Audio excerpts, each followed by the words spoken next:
What's up, Thrashers, and welcome back once again to the Thrash Maniac 99 YouTube channel, and I am back with a new episode of Under the Radar as we are concluding a really big weekend for metal music as a whole, and I'm going to be briefly talking about 3 other albums that came out during the week of April 26th.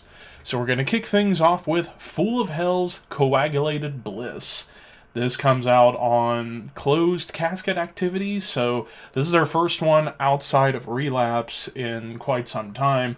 I've checked out their last couple albums. I thought their 2019 album was pretty good, and then the last one, I wasn't too sold on it because I thought it was just way too noisy.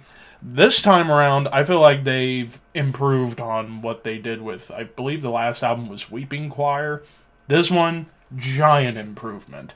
Less of the noise aspect with the industrial and electronics, and it's more about the actual music. Like, there are some cool, like, dissonant, punky melodies, blast beats, tremolo riffs. It even gets thrashy at times. There's even one song that has some flat-out tribal beats, and then there's some sludgy riffs that kind of get peppered in on all these shorter tracks.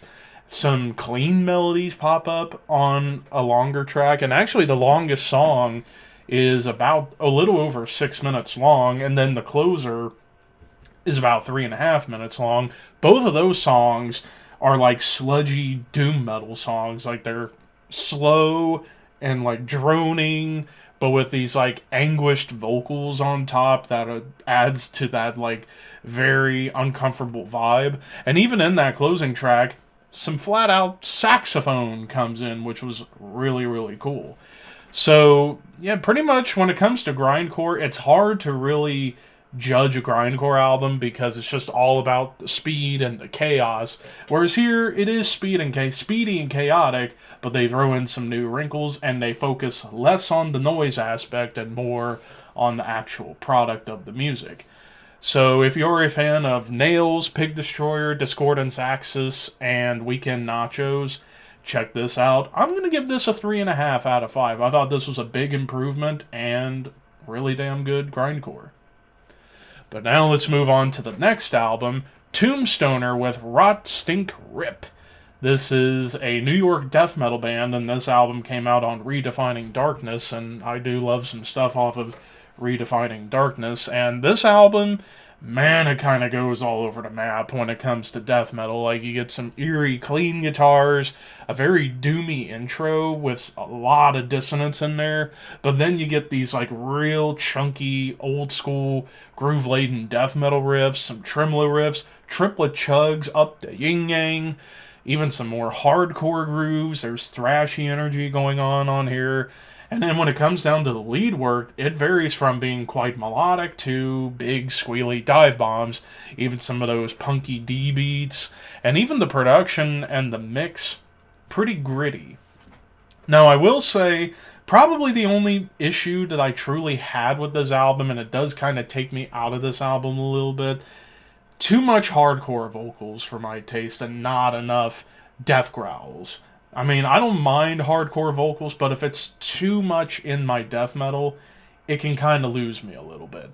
But overall, if you are a fan of Cannibal Corpse, 200 Stab Wounds, Creeping Death, and Fuming Mouth, check this one out. This is my first time checking these guys out, and I've needed to listen to them for a while. I'm also going to give this a 3.5. I thought this was a really good offering. I should probably check out their other works and see how I feel. But now that leaves us with the final one, and that's Coffin Curse with the Continuous Nothing. This comes out on I cannot fucking speak. Memento Mori Records, and this is a Chilean death metal. It's described as death metal, but I would argue it's almost blackened death metal because there's quite a bit of black metal going on here with this album, especially in like some of the tremolo riffs and the screaming vocals. But for the most part, it's, I would say, about 75% death metal, 25% black metal. And that's because they like to pepper in those Blackened tremolos and the big black metal screaming vocals. But for the most part, this is just like classic death metal with that like Blackened touch to it.